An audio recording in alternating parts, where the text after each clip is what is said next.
بسم اللہ الرحمن الرحیم ان المتقین فی مقام امین، بے شک متقی لوگ محفوظ جگہ میں ہوں گے، ایسی جگہ میں کہ جو خوف سے بالکل معمون ہوگی اور ان کو اس جگہ پر کسی طرح کا خوف نہ ہوگا۔ فی مقام مجلس امین، یؤمن فیہ من الخوف، کہ جس میں وہ امن سے خوف سے معمون ہوں گے۔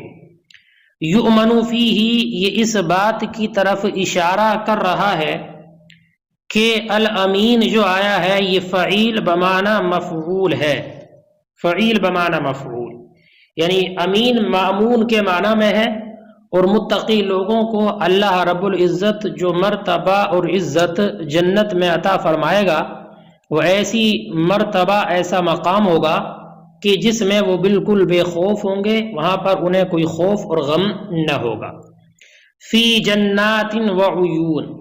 باغات میں ہوں گے اور چشموں میں ہوں گے، باغات اور چشموں کے درمیان، کہ وہاں پر ان کے لیے طرح طرح کے باغات ہوں گے اور ہر طرح کا چشمہ وہاں پر ان کے لیے موجود ہوگا۔ یلبسون من سندس و استبرق، اور اللہ رب العزت کی نعمت اور اس کی عطا سے وہ ریشم کے باریک اور موٹے لباس پہنے ہوئے ہوں گے، ریشم کے باریک اور موٹے لباس پہنے ہوں گے، متقابلین، اور ایک دوسرے کے سامنے ہوں گے۔ اللہ رب العزت کی جانب سے اس کا فضل اور عطا یہ ہوگی کہ مؤمنین کو اللہ رب العزت جنت میں عمدہ اور بہترین ریشمی لباس جو موٹے بھی ہوں گے اور باریک بھی ہوں گے پہننے کے لیے عطا فرمائے گا، اور وہ جنتی لوگ ایک دوسرے کے سامنے اس طریقے سے بیٹھے ہوں گے کہ کوئی کسی کی گدی اور پیٹھ کو نہ دیکھ سکے گا، اس لیے کہ ان کے جو صوفے ہوں گے اور جن جگہوں پر وہ بیٹھے ہوں گے وہ گول ہوں گی، اور کوئی بھی کسی کی طرف پیٹ کر کے بیٹھا ہوا نہیں ہوگا۔ اور اللہ رب العزت جنت میں مؤمنین کو حور عطا فرمائے گا، ان سے نکاح کرے گا، ان کے ساتھ ان کا جوڑا بنائے گا۔ اللہ نے فرمایا اسی طریقے سے ہم ان کا جوڑا کر دیں گے یا ان کا نکاح کر دیں گے حوروں سے، ایسی حوریں جو بڑی آنکھوں والی اور خوبصورت ہوں گی۔ حضرت انس رضی اللہ تعالی عنہ کہتے ہیں کہ رسول کریم صلی اللہ علیہ وسلم نے ارشاد فرمایا، صبح کو شام کو ایک بار اللہ کی راہ میں نکلنا دنیا اور دنیا کی تمام چیزوں سے بہتر ہے، اور اگر جنتیوں میں سے کسی عورت یعنی کوئی حور زمین کی طرف جھانک لے تو مشرق اور مغرب کے درمیان کو، یعنی دنیا کے اس کونے سے لے کر اس کونے کی تمام چیزوں کو روشن اور منور کر دے، اور مشرق سے لے کر مغرب تک کی تمام فضا کو خوشبو سے بھر دے،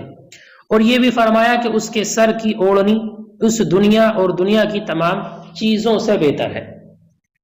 تو اس حدیث پاک میں اللہ کے رسول نے فرمایا کہ اللہ کی راہ میں نکلنا، صبح و شام کی تخصیص یہ معمول کے لحاظ سے ہے کہ صبح و شام کے طور پر عام طور سے فوج اور لشکر کی روانگی میدان جنگ کی طرف ہوتی ہے، اور معرکہ جنگ وغیرہ انہی اوقات میں ہوتا ہے،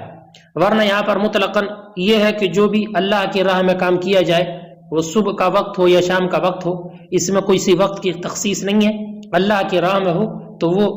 کام ایسا ہے جو دنیا اور دنیا کی تمام چیزوں سے بہتر ہے۔ جہاد بھی اللہ کی راہ میں ہے، اور ہجرت کرنا یہ بھی اللہ کی راہ میں ایک عمل ہے، اسی طریقے سے حج کرنا، علم دین حاصل کرنا، اور ہر اس مقصد خیر کے لیے گھر سے نکلنا اور سفر کرنا بھی اللہ کی راہ میں نکلنا ہے، جس کا مقصد صرف اور صرف اللہ تعالیٰ کی رضا اور خوشنودی کا حاصل کرنا ہو۔ یہاں تک کہ اگر انسان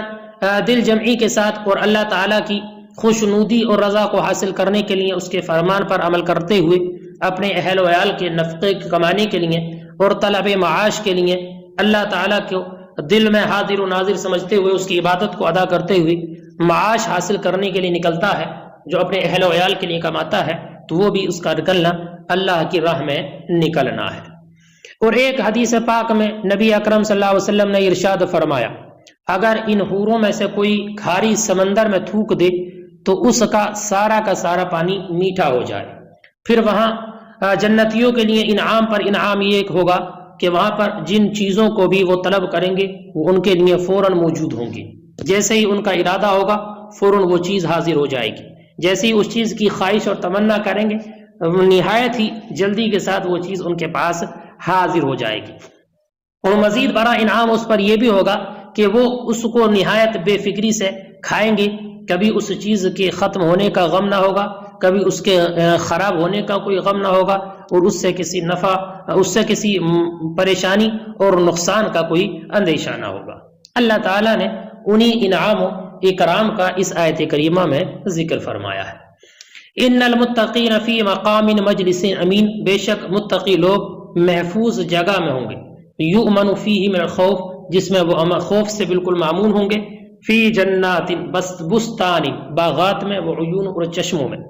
یلبسون من سندس،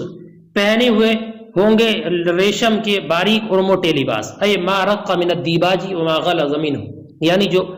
ریشم کے باریک اور موٹے لباس، متقابلین، آمنے سامنے ہوں گے، یہ حال ہے، اے لا ينظر بعضهم الى قفا بعض،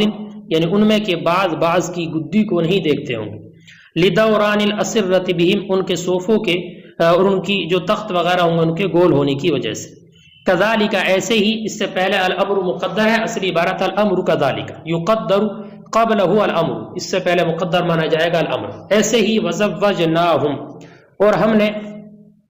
اور اسی طریقے سے ہم نے بڑی آنکھوں والی حوروں سے ان کی شادی کرا دی ہے، کذالک وزوجناہم، زوجناہم یہ تزویج سے ہے نا، کہ ہم نے اسی طریقے سے ان کی بحور عین، بڑی آنکھوں والی حوروں سے ان کے نکاح کر دیے ہیں، او قرناہم، یا ہم نے ان کے جوڑے لگا دیے ہیں، یعنی یا تو ان کی شادی کرا دی ہے، نکاح کرا دیا ہے، یا ہم نے ان کے جوڑے ملا دیے ہیں، بحور عین، بڑی آنکھوں والی حوروں سے، بنساء بیض، سفید گوری چٹی عورتوں سے، واسعات الاعین، جو بڑی آنکھوں والی ہیں، حسان ہوا ان کی خوبصورتی ان کی بڑی آنکھوں کی بنیاد پر ہے۔ تو یا تو یہ کہ وہاں پر اللہ رب العزت نے ان کی شادی ان سے کرا دی ہے، یا ایک تفسیر یہ ہے کہ یہاں پر شادی نکاح کرنا وہاں پر نہیں ہوگا، بلکہ وہاں پر یہ ہے کہ اللہ تعالیٰ ان سے جوڑے لگا دے گا۔ یہی وجہ ہے کہ یہ باقی ذریعہ متعدی ہے، اور تزویج جو ہے یہ فی نفسی متعدی ہوتا ہے، باقی ذریعہ متعدی نہیں ہوتا۔ تو اب یہاں پر مانا ہوگا کہ اللہ نے ان کے جوڑے ملا دیے ہیں، اور جن لوگوں نے اس کی تفسیر تزویج سے کی ہے تو انہوں نے یہ کہا ہے کہ یہاں پر با زائدہ ہے، با زائدہ ہے۔ حور یہ حورا کی جمع ہے، حورا کی جمع،